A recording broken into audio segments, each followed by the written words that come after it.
ያው እንግዲህ አንድ አምላክ በሚሆን በአብ ወልድ በመንፈስ ቅዱስን በማመን እንግዲህ አንዳንድ ሀሳቦችን እግዚአብሔር በረዳና ባገዘን መጠን ከእናንተ ጋር ሼር የምንደራረግ የምንከፋፈል ሼር የምንደራረግ ይሆናል።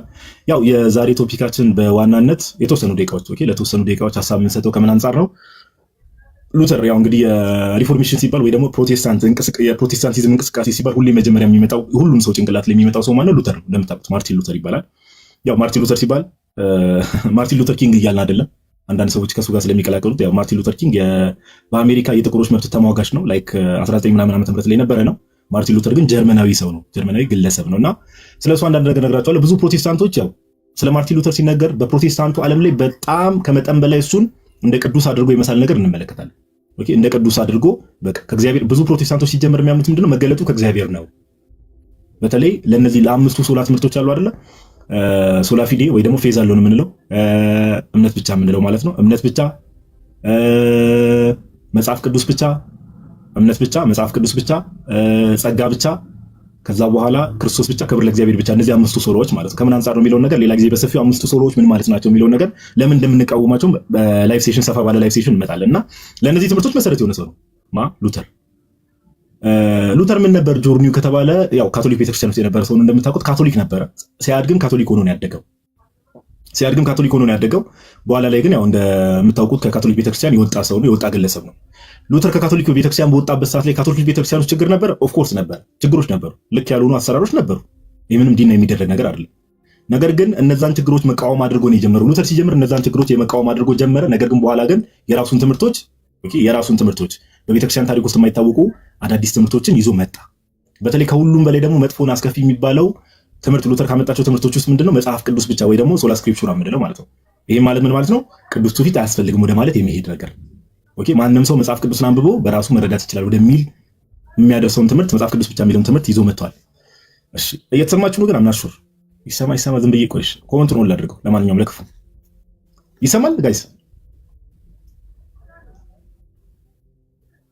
ኦኬ በቃ ኮመንቱ ኦን ይሁንና፣ እሺ ኮመንቱ ኦን ይሁንና እናንተ ታብታብ እያደረጋችሁ ቀጥሉ። ከዛ ሐሳብ እየሰጠው ቀጥላለሁ ይሻላል መሰለኝ። እኔም እርግጠኛ ባልሆንኩበት ዝም ብዬ ከምቀጥል ያው ሉተር የካቶሊክ መነኩሴ ነበር። ኦኬ ሉተር የካቶሊክ መነኩሴ ነበር። ሉተር ምን ነበር አልኳችሁ? የካቶሊክ መነኩሴ ነበር። ምንኩስና ላይ ያው የምንኩስና ህይወት ወይ ደግሞ የሞናስቲሲዝም ላይፍ ኦፍ ሞናስቲሲዝም የሚባለው ላይ ሰው መነኩሴ እንዴት ነው የሚሆነው ሲባል ያው እንግዲህ ጌታችን አሁን ለምሳሌ አባ አንጦንስን ብናነሳ ለምሳሌ ነው ያልኳችሁ።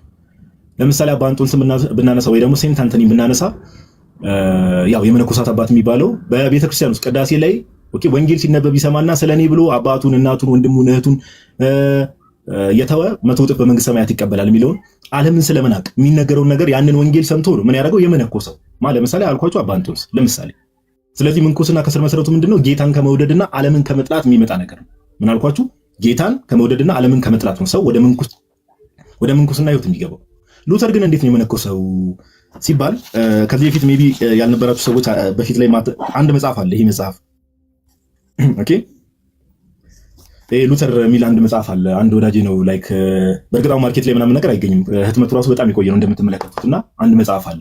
ይሄ ስለ ሉተር ነው እና ጸሐፊው ቆይ ሙሉ ስሙን እንዳላበላሽባችሁ ኦኬ ፍራንክ ብሬንታኖ ነው ጸሐፊው እና ሉተር ላይ ስለ ሉተር ህይወትና ስለ ሉተር ከተጻፉ አንባያዝድ ሳይሆን ኦኬ ይሄ ዝም ብሎ ሳይድ ማያዝ ሳይሆን ዝም ብሎ ለትችት ብቻ ሳይሆን ጥሩ አድርጎ ስለ ሉተር ከተጻፉ መጽሐፎች ውስጥ አንዱ ይሄ ነው። ፍራንክ ብሬንታኖ የጻፈው ሉተር ወይ ደግሞ ስለ ላይፍ ኦፍ ሉተር የምንለው ማለት ነው። ኦኬ ላይፍ ኦፍ ሉተር የምንለው እና እዛ ላይ ሉተር እንዴት ምንኩስናን ተቀላቀለ ነው። አሁን ቅድም ያልኳችሁ ነገር እንዳትረሱ። ሰው ወደ ምንኩስና ህይወት ብዙ ጊዜ የሚገባው ምንድነው?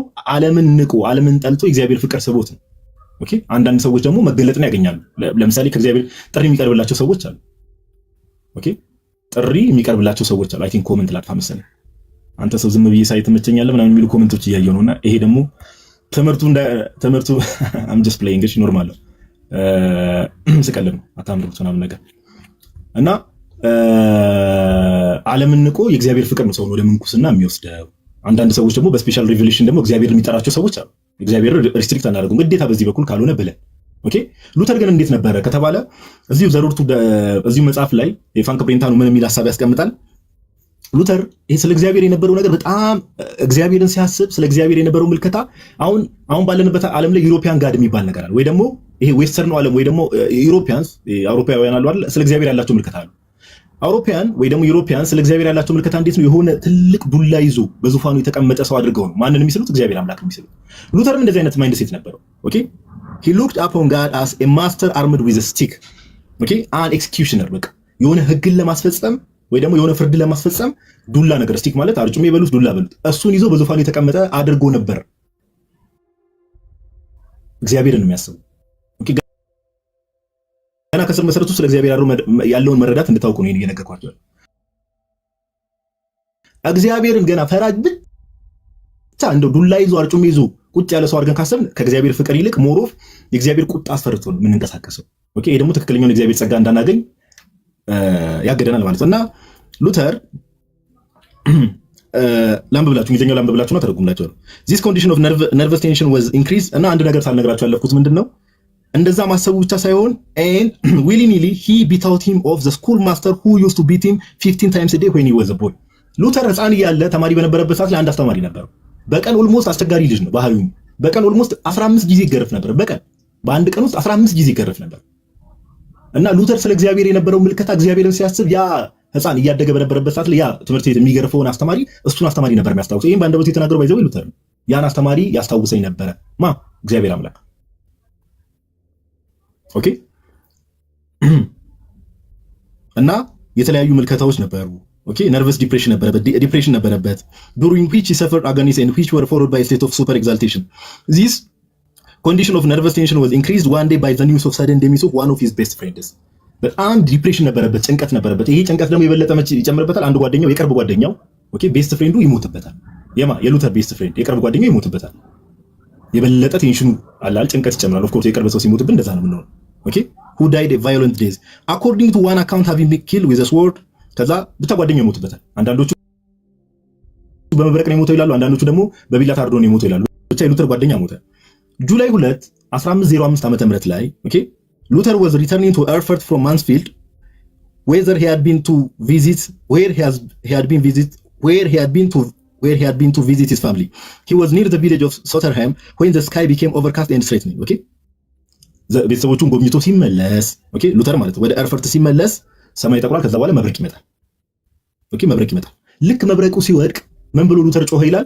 ሴቭ ሚ ዲር ሴንት አን ቅድስት ሐና ሆይ አድኝኝ ብሎ ይጮሃል ሉተር። ስለዚህ ወደ ኤርፈርት ሲመለስ መንገድ ላይ ምን ይመጣል? መብረቅ ይመጣበታል። ስለዚህ ምን ብሎ ጮኸ አልኳችሁ? ሴቭ ሚ ዲር ሴንት አን ቅድስት ሐና ሆይ አድኝኝ ብሎ መጮህ ጀመረ ሉተር። ከዛ በድንጋጤ ውስጥ ምን ብሎ ኮንፌስ አደረገ? መሬት ላይ ወድቆ ሴቭ ሚ ኤንድ አይ ዊል ቢካም ኤ ሞንክ አለ። ምን አለ? ከዚህ መብረቅ ከዳንኩኝ ከዚህ መብረቅ አድኝኝና ቅድስት ሐናን የሚጠይቃት ኦኬ ሴንት ኤን ቅድስት ሐና ምን ይላታል? ከዚህ መብረቅ ከዳንኩኝ ምን እላለሁ አለ? መነኩሴ እሆናለሁ አለ። ስለዚህ ሉተር መነኩሴ ነበረ። ካቶሊክ ቤተክርስቲያን ውስጥ መነኩሴ ነበር ተብሎ ሲባል ዓለምን ንቆ ኦር የጌታ ፍቅር ጠርቶት አይደለም መነኩሴ የሆነው። መነኩሴ የሆነው ምንድነው? ዘመዶቹን ጎብኝቶ ሲመለስ መብረቅ ይመጣል። ኦኬ ልክ መብረቁ ሲመጣ የደነገጠና ቅድስት ሐና ሆይ አድኝኝ ካለ በኋላ መሬት ላይ ወድቆ እንግዲህ ያኔ በቅድስት ሐና ማላጅነት ቢያምን ነው ፎርስ ኦኬ ይልና ከዚህ ነገር ከዳንኩ መነኩሴ እሆናለሁ ብሎ ቃል ይገባል። ከዚህ የተነሳ መነኩሴ ሆነማ ሉተር። ስለዚህ ምንኩስናው ቅድም እንዳልኳችሁ እና አባ እንጦንስን ብዙ መነኩሳትን ብትመለከቱ ምንድነው ወንጌል ሰምተው የጌታ ፍቅር ስቧቸው ዓለምን ጥለው ይመነኩሳሉ። ሉተር ጋር ስንመጣ ግን የሆነ ችግር አጋጠመው፣ ተፈጥሯዊ አደጋ አጋጠመው። በዛ አደጋ ላይ ደግሞ ፈራና ደንግጦ ከዚህ ነገር ከዳንኩ ምን ሆናለሁ አለ? መነኩሴ ሆናለሁ ብሎ ይናገራል። ቅድም ያልኳችሁ ነገር እንዳይረሳው። ኦኬ ሉተር ስለ እግዚአብሔር የነበረው መረዳት እግዚአብሔርን እንዴት አድርጎ ነው የሚያስበው የሚለው ነገር በጣም መሰረታዊ ነገር ስለሆነ ኦኬ በጣም መሰረታዊ ነገር ስለሆነ መነኩሴ ይሆናል። ከዛ በኋላ መነኩሴ ከሆነ በኋላ እንዳልኳችሁ ቀስ በቀስ እያደገ ወደ ምኑ ይመጣል? ወደ ክህነቱ ይመጣል። ኦኬ ወደ ክህነቱ ይመጣል። ቅድም እንዳልኳችሁ መረሳት የሌለባቸው ካራክተሮች አሉ። ስለ እግዚአብሔር የነበረው መረዳት አለ። ሁለተኛ ደግሞ እግዚአብሔርን እንዴት አድርጎ ነው የሚያስበው የሚለው ነገር መረሳት የለበትም። ከዛ ባለፈ ደግሞ በጣም ጭንቀታም፣ ሲበዛ ጭንቀታም። ኦኬ በጣም ምን አልኳችሁ? በጣም ጭንቀታም እና ካህን ከሆነ በኋላ ፕሪስቱድን ከተቀበለ በኋላ ካህን ከሆነ በኋላ ኦፍ ኮርስ ምንኩስና ዓለም ላይ ይገባል። ከዛ በኋላ ካህን ይሆናል። እዛው ካቶሊክ ቤተክርስቲያን ውስጥ ካህን ይሆናል።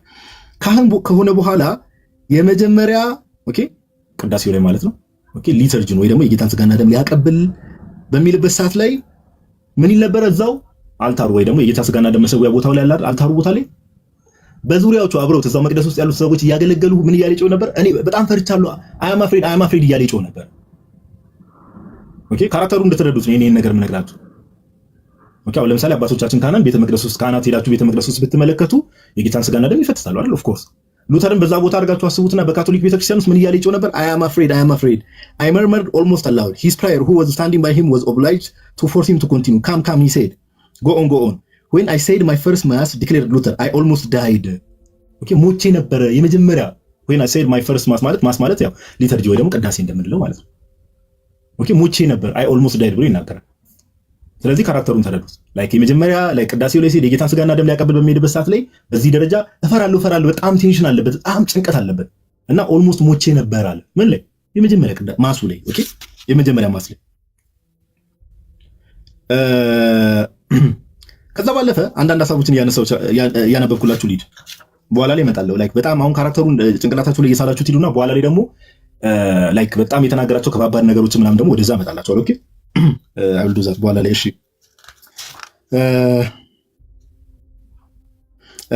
በጣም በሚገርም ሁኔታ ሉተር ላይክ ራሱን በሴቶች ዙሪያ ምናምን የሚያምን ሰው አልነበረ።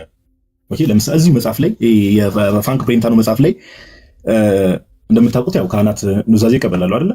እንዲህ ይላል and then as a priest he had to hear confessions። ያው ኦፍ ኮርስ የሰዎችን ኑዛዜ ወይ ደግሞ ያው ካህን እንደመሆኑ ሰዎች ኃጢአት ሲናዘዙ ይሰማል። ኦኬ he felt he had not the strength to hear women's confession። የሴቶችን ኃጢአት ግን የመስማት ብቃት አለኝ ብሎ አያምንም ነበረ። ለምን ይሄን እንዳለ በኋላ ላይ እመጣላችኋለሁ። ኦኬ በኋላ ላይ ያው እንግዲህ የፕሮቴስታንቲዝም እንቅስቃሴ ከጀመረ በኋላ ምንኩስና ምን ያህል የተቸ እንደመጣ ያው ታውቁታላችሁ። ኦኬ he dared not let his eyes rest on his fair penitents for fear of the desires that might surge up within him and that at the very moment of confession። ሴቶች ሲናዘዙ ሴቶች አሉ አይደል? ለምሳሌ ንስሐ ካህናት ጋር ሄደው ሴቶች ይናዘዛሉ አይደል? ሴቶች ያው እንግዲህ ከታች የምትከታተላላችሁ። ሴቶች ሲናዘዙ ምን ብሎ ይፈራ ነበረ? ድንገት አይን ላይን ከተያየው ሌላ ነገር አስባለሁ። ኦኬ ሴቶች ኃጢአታቸውን ይጋል ሊናዘዙ ሲመጡ ሌላ ነገር አለ ለፍት ማለት ኦፍ ኮርስ ወደ ዝሙት ኃጢአት ወደዛ መንገድ ወደዛ ነገር ገባለሁ ብሎ ይፈራ ነበረ። በህይወት ዘመኑ ይላል he tells us that during all the years he was a priest ካህን በነበረበት ዘመን ሁሉ ሶስቴ ብቻ ነው የሴቶችን ኑዛዜ የተቀበለው። ሶስቴ ብቻ። ኢማጂን ቅድም ያልኳችሁ ነገር እንዳይረሳ ወደ ምንኩስና ህይወት ተገዶ እንደገባ። ኦኬ በፍርሃት የተናገረው ነገር ምንድነው የሚባለው? አማርኛ ላይ ምንድነው የሚባለው? ስለት እንደምንለው ማለት በአማርኛው። ኦኬ ተስሎ ነው በቃ እንደዚህ ያደርጋለሁ ብሎ ተሳለ። ከዛ በኋላ በቃ ሆነ። ከዛ ባለፈ ሴቶች ደግሞ እንደሱ ጋር ሊናዘዙ ሲመጡ አይናቸውን ቃል በቃል ምንድነው የሚለው? he dared not let his eyes rest on his fair penitents። ኃጢአታቸውን ሊናዘዙ የሚመጡ ሰዎች ላይ አይኑን እንዲህ ማሳረፍ አይችልም ነበር። ለምን? ስጋዊ ሐሳብ ያሸንፈኛል ብሎ ይፈራ ስለነበረ። ካህን በነበረበት ዘመን ሁሉ ሶስቴ ብቻ ነው ከሴቶች ኦኬ ኑዛዜን የተቀበለው። ሶስቴ። ኦኬ ሶስቴ እንዳይረሳ እና እንዲህ ይላል ባይ ዘ ዌይ ካህን በነበረበት ሰዓት ወይ ደግሞ እዛው ላይክ መነኩሴ በነበረበት ሰዓት ላይ በጣም ቅድም እንዳልኳችሁ በጣም ይጨነቅ ነበር። በጣም ቴንሽናም ነበር። ቴንሽን የሚለውን ቃል ይቅርታ እንግዲህ ያው ቴንሽን ማለት ያው ይጨነቅ ነበር የሚለውን ነገር እንድትይዙት ነው። ኦኬ እና እንዲህ ብሎ ይናገር ነበር። ኦኬ በጣም ከመጨነቁ የተነሳ የራሱን ንስሐ አባት ራሱ አያምንም ነበርና ሌሎች ንስሐ አባቶች ጋር ሌሎች ካህናት ጋር ሄድ ነበር። እንዲህ ይላል whereupon says Luther I went to another confessor ሌላ ንስሐ አባት ጋር ሄድኩ but it was the same tale over again። ኦኬ ንስሐ አባቶቹ ጋር መፍትሄ ያገኝ ይጨነቃል። ምን ይሄ ሁሉ ጭንቀት ምንጩ ምንድነው የሚለው ነገር ቀደም እንዳልኳችሁ ከልጅነቱ ጀምሮ አስተዳደጉ አለ። ሌሎች ፋክተሮችም ደግሞ አሉ። ኦኬ and wringing my hands I cried ያለቅስ ነበር can all these troubles and temptations and assaults of the devil be known only to me። ይሄ ሁሉ የሰይጣን ፈተና ይሄ ሁሉ የሰይጣን መከራ ለኔ ብቻ ነው የሚታየኝ? ለምን ንስሐ አባቶቹ ጋር ሄዶ ይናገራል፣ ኮንፌስ ያደርጋል፣ እንዲያርጉ ይሉታል። ኦኬ እንዲህ ብታደርግ ይሉታል። ምንም ነገር ራሱ ሊለውጥ አይመለከትም ነበር። ስለዚህ በሰይጣን ፈተና ምን ይል ነበር? ይሰቃይ ነበር። ይሄ የሚያሳየው እሱ ነው። can all these troubles and temptations and assaults of the devil ነው የሚለው። ኦኬ የዲያብሎስ ይሄ ሁሉ ፈተናና ለኔ ብቻ ነው የሚታወቀኝ። ከዛ ምን ይላል? and I became as one dead እንደ ሞተ ሰው ሆነ ነበር። አንዳንድ ይላል ምን አልኳችሁ? and I became as one dead እንደ ሞተ ሰው ምን ነበር? ኦኬ ሆነ ነበር። ከዛ ኃጢአቶቹን ይናዘዛል። ለምሳሌ በጭንቅላቱ ኢማጂን ያደረጋቸውን ኃጢአቶች ይናዘዝና ይሄን ሁሉ ከተናገረ በኋላ ግን ምን ደግሞ ይጠራጠራል። ድጋሚ ደግሞ ያው እንግዲህ በሰይጣን በጣም ይፈተን ነበር። ሰይጣን ያሰቃየው ነበርና ይሄ ነገር ልክ ነው ወይ? ኦኬ በኃጢአት ተናዝዤ ብቻ ይሄ ኃጢአት ይጠፋል ወይ ብሎ ደግሞ ይጠራጠራል። ኦኬ he wonders whether such absolution was valid, whether he had confessed all his sins። ኃጢአቴን ሁሉ ተናዝዤ ይሁን ደግሞ ይላል እንዴ whether his repentance was really sincere። ኦኬ የገባሁት ንስሐ ተቀባይነት አለው ወይ? ሲንሲር ነው ወይ ብሎ ይጨነቅ ነበር። ይሄ ሁሉ ነገር ምንድነው? ሰው ኃጢአቱን ይናዘዛል። ምን ይላል? ስለ እግዚአብሔር የነበረው መረዳት ቀደም እንዳረሱ እግዚአብሔርን የሆነ ዱላ ይዞ በዙፋኑ ላይ የተቀመጠ አምላክ አድርጎ ነው የሚያስበው። የሆነ ፍርድ ለመፈጸም ብቻ የተቀመጠ አድርጎ ያስብ ስለነበር ማይንድ ሴቱ እንደዛ ስለነበረ በቃ እግዚአብሔርን የመፍራት ብቻ እግዚአብሔር መሐሪነቱን፣ ቸርነቱን፣ ይቅርባይነቱን የሚባል ነገር ብዙ ጊዜ ኮንሲደር አያደርግም። ምንድነው ዱላ ይዞ የተቀመጠ አምላክ አድርጎ ነው አምላክ እግዚአብሔርን የሚያስበው። ስለዚህ እያንዳንዷን ነገር የረሳሁት የሆነች ጥቅም አሁን እኮ እውነት እናውራ ከተባለ ለምሳሌ እኔ ያለው እዚህ ጋር የምትከታተሉ ክርስቲያን ወንድሞች እናቶች አላችሁ፣ ሌሎቻችሁ ምንድን አሁን ለምሳሌ ኮንፌስ ስናደርግ እያንዳንዷን ዲቴል እንናገራለን። እነዚህ የምንረሳቸው ኃጢአቶች አሉ። ኦኬ እግዚአብሔር እንደው የሆነ ጊዜ እንትና እንዲረስተህ ነበር ብሎ የሆነ ከሞን እግዚአብሔር እንደዛ አይደለም። እግዚአብሔር አምላክ ኢንቴንሽንን የሚያየው ስንናዘዝ የሰራነው ኃጢአት ያስታወስነው ነገር እንናገራለን። ኦኬ ለንስሐ አባቶቻችን እንናገራለን። ለዛ እኮ የረሳነው ኃጢአት ካለ ቅዳሴ ላይ የሚባለው ለዛ ነው። ኦኬ በገቢርም ባህል የሆነ የተሰሩ ኃጢአቶች ይቅር በላቸው የሚባለው ቅዳሴ ላይ ለዛ ነው። ሉተር ግን እንደዛ አለ። በጣም ይጨነቅ ነበር። ይሄን ሁሉ ካራክተሩን እንድትረዱት ነው። ኦኬ ይሄን ሁሉ ምኑ እንድትረዱት ማልኳችሁ ካራክተሩ እንድትረዱት የተወሰነ ነገር ልጨምርላችሁ፣ ፐርሰናሊቲው እንድትረዱት። ሉተር ያው በኋላ ላይ አነብላችኋለሁ ምን ያህል ዘረኛ እንደሆነ በኋላ ላይ አነብላችኋለሁ። ይናገራቸው የነበሩ ንግግሮች። ዘረኝነቱ ግን ከየት መጣ ነው ምንጩ? ኦኬ አንድ ጽሑፍ አለ ሜቢ ማንበብ የምትፈልጉ ሰዎች ሉተር ምንድነው ምን ፋዘር ነው የሚለው የሂትለር ብቻ የሆነ ቅድሚያት የሚል ነገር አለ። አንድ ጽሑፍ አለ በእንግሊዝኛ የተጻፈ ጽሑፍ። ኦኬ ሉተር ስፒሪቹዋል ፋዘር ኦፍ ሂትለር ኦር እንደዛ የሚል ጽሑፍ አለ። ላይክ ዩ ካን ፒዲኤፉን በቀላሉ ምናምን ማግኘት ትችላላችሁ ኦንላይን ገብታችሁ። ኦኬ ለሂትለር ራሱ መንፈሳዊ አባት ነው በመባል ደረጃ የደረሰው ምንድነው ዘረኝነቱ ነው።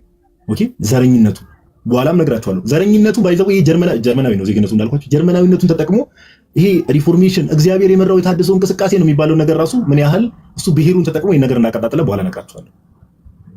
ኦኬ በኋላ ነግራችኋለሁ። ይሄ ነገር ከምን መጣ ከተባለ ሁለት ሰዎች እንዲህ ይላል መጽሐፉ ገጽ 50 ላይ ነው ከፈለጋችሁ። እሺ Incidentally, it was at Erfurt that Luther made the acquaintance of two writers who exercised a profound influence on his mind. ሁለት ሰዎችን ኤቨን ኦፍ ሄሴ እና አንዱ ኦኬ ኤርሊክ ቫን ሆተን የሚባሉ ሁለት ሰዎችን ይተዋወቃል እና በጣም ስነ ጽሑፍ ላይ ጎበዝ የሆኑ ሰዎች። አንዱ ሰው ኤቨን ኦፍ ሄሴ የሚባለው ሰው እንዲህ እያለ ለሉተር ይነግረው ነበር። ምን ይለው ነበር መሰላችሁ? ኤቨን ኦፍ ሄሴ taught that even before the advent of Christ, ክርስቶስ ኢየሱስ ከመገለጡ በፊት አምላክ በስጋ ከመገለጡ በፊት as a matter of fact, he always referred with profound reverence, divine wisdom had been revealed to the Germans. Okay, divine wisdom ሰማያዊ ጥበብ ለጀርመኑ ተገልጦ ነበር እያለ ይናገር ነበር። ኤቨን ኦፍ ሄሴ የሚባለው ሰው ሉተር ሁለት ሰዎች ተዋወቀ አልኳችሁ አይደል? ማንና ማን? ኤቨን ኦፍ ሄሴ እና የሚባልና ኤርሊክ ቫን ሆተን የሚባሉ ሰዎች። ይሄ ኤቨን ኦፍ ሄሴ የሚባለው በጣም ሉተር የነዚህን ሰዎች ስራቸውን በጣም መውደድ ጀምሮ አብሮ ከነሱ ጋር ከሆነ በኋላ ኦኬ ስለዚህ አይዲዮሎጂያቸውን በደንብ ጭነውበታል ማለት ነው። እና ኤቨን ኦፍ ሄሴ የሚባለው ክርስቶስ ኢየሱስ አምላክ በስጋ ከመገለጡ በፊት ራሱ ዲቫይን የሆነው ዊዝደም ምን ይላል? has been revealed to the Germans ለጀርመኖች ሰማያዊ ጥበብ ተገልጧል። ለጀርመኖች ስፔሲፊካሊ ነው የሚለው ለሌላ አይደል፣ ለጀርመኖች ተገልጧል ብሎ ያምናል። ኢማጂን ጋይስ ይሄ ምን አይነት አሁን ይሄ ሰውዬ የሚናገረው ሰው እንግዲህ ከየት የመጣ ነው? ለምሳሌ እንደ ክርስቲያን አንዱ ማንገደው ነገር አለ። በብሉይ ኪዳን የእግዚአብሔር መገለጥም ሆኖ ዲቫይን ዊዝደም የአምላክ ሰማያዊ ጥበብ የሚባለው ነገር የሚታወቀው ከማንም በላይ በአይሁዶች ዘንድ ነው። እዚህ ጋር ግን ይሄ ሰው እያስተምር የነበረው ምንድነው? ሰማያዊ ጥበብ ለማን የተገለጠው? ለጀርመኖች። ዲቫይን ዊዝደም ለማን? ለጀርመኖች።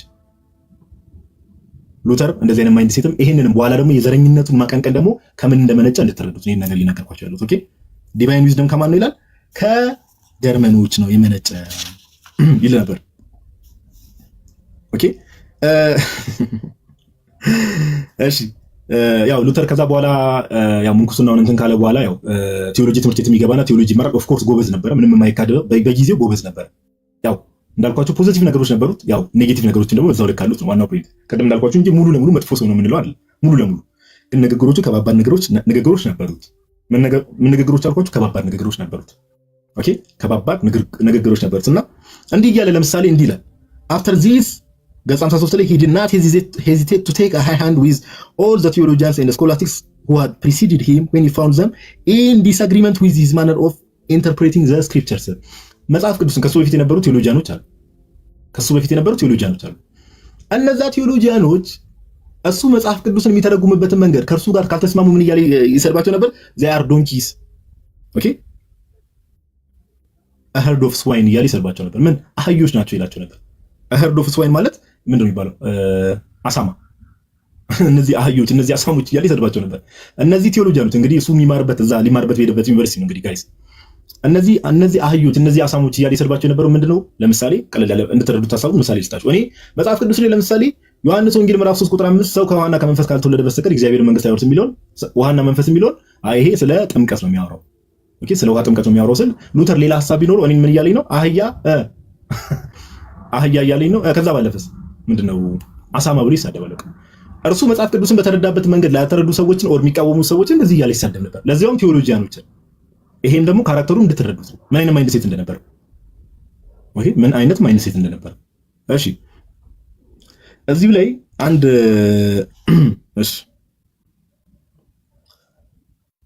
እሺ በሚገርማችሁ ሁኔታ ሉተርን ከቅድም ጀምሮ በጣም ከሚያስጨንቁ ነገሮች ውስጥ አንዱ ምን ነበር አልኳችሁ? ፕሪዴስቲኔሽን የሚባለው ነገር ያስጨንቀዋል። ያው ይሄ ምንድነው የሚባለው አውጉስቲኒያን የአውጉስቲኒያን አይዲዮሎጂ ወይ ደግሞ የአውጉስቲኒያን ቴዎሎጂ የሚቀበሉ በአውጉስቲኒያን ሞንክስ አሉ። ያው አሁን ለምሳሌ በካቶሊክ ውስጥ መነኮሳ ሲባሉ አውጉስቲኒያን አሉ፣ የተለያየ ቦታ ላይ ስም ይሰጣቸዋል። ሉተር ደግሞ እዛ የአውጉስቲኒያን ሞንክስ በዛ ውስጥ ነው ያለፈው እና የሊቆ ኦገስቲንን ያው በእኛ ቤተክርስቲያን ቅዱስ አይደለም፣ የሊቆ ኦገስቲንን በተለይ ፕሪዴስቲኔሽን ወይ ደግሞ በቀድመ ውሳኔ ላይ ኦኬ በቀድመ ውሳኔ ላይ ያስተማረውን ትምህርት አንብቦ ነበረ እና ሉተር በጣም ይጨነቅ ነበር። ምን ብሎ ነው የሚጨነቀው? ይሄንን ትምህርት ከማንበብ ማልፎ ያምነው ነበርና ምን ቀድሞ ከተመረጡት ውስጥ ነው ያለው ወይ የሚለው ነገር ያስጨንቀው ነበር። ኦኬ እንዲህ ያለ ይናገራል። in that terrible predestination ይላል። ኦኬ when I think on it writes ሉተር ስለ ቀድሞ ውሳኔ ወይም ደግሞ ስለ predestination ሳስብ ይላል I forget the boundless charity of Christ and the goodness of God የክርስቶስ ኢየሱስ ጸጋንና የእግዚአብሔርን በጎነት ወይ ደግሞ ጉድነስ መልካምነት እረሳለሁ ይላል። ታብታብ እያደረጋችሁ ቀጥሉ። ከላይ ራፍሊ ነው እንጂ ዲቴል ከተገባ ታሪክ በጣም ብዙ ዓመታት ላይ ያደረጋቸው ነገሮች ስለሆኑ ብዙ ሰዓት ይፈልጋል።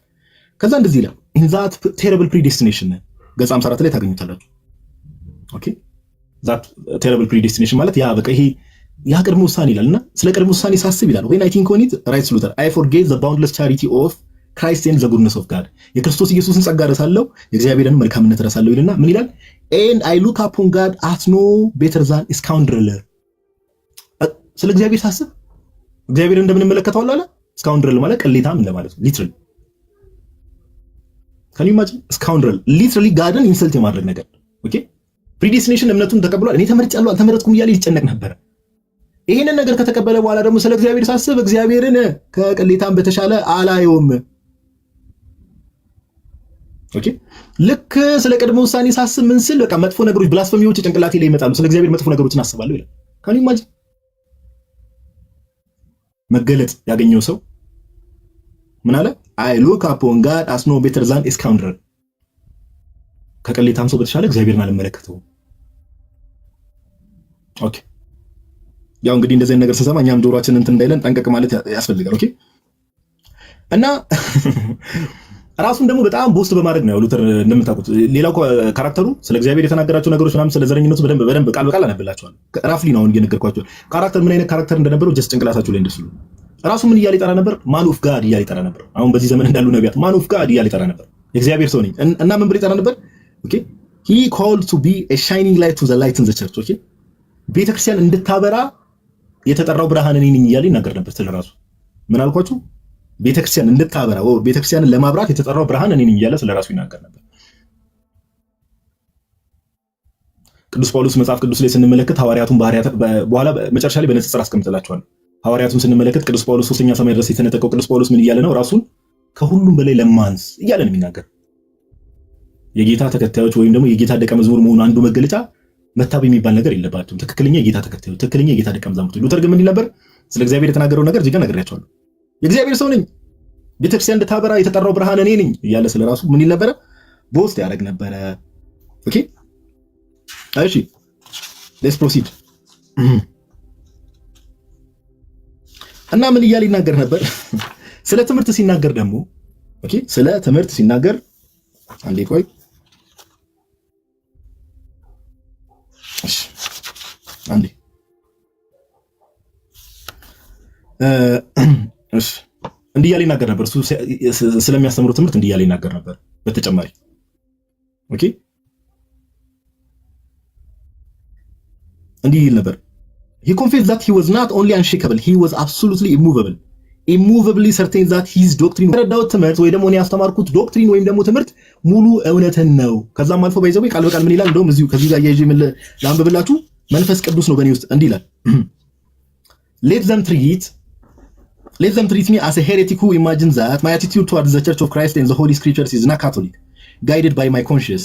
I shall not cease to believe that it is they who are in error and that it is I who truly love the church with a just regard for her honor.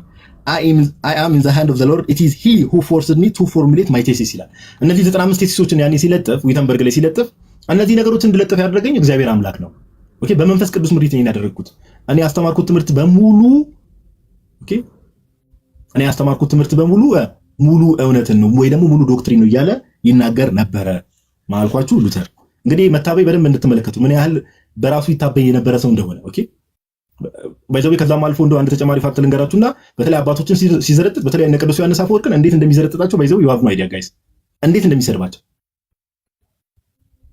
ኦኬ እንዴት እንደሚሰድባቸው እነ ቅዱስ ዮሐንስ አፈወርቅን የበፊት የቤተክርስቲያን አባቶች ኦገስቲን ነው ብዙ ጊዜ ያው የፕሪዲስቲኔሽን ጭንቅላት ውስጥ የኦገስቲንን ትምህርት አጥንቶ ስለሆነ ሞስት ኦፍ ዘ ታይም ኮት የሚያደርገው ኦገስቲን ነው ሊቅ ኦገስቲን ነው ኦኬ እና ራሱን በመንፈስ ቅዱስ የተመራ ኦኬ ያስተምር የነበረው ትምህርት እግዚአብሔር በእጁ ይዞ ይሄን ነገር እንዲያስተምር እንዳደረገው የሱ ትምህርት ዶክትሪኑ ሙሉ ለሙሉ ትምህርቱ ምንድነው ሙሉ ለሙሉ እውነት እንደሆነ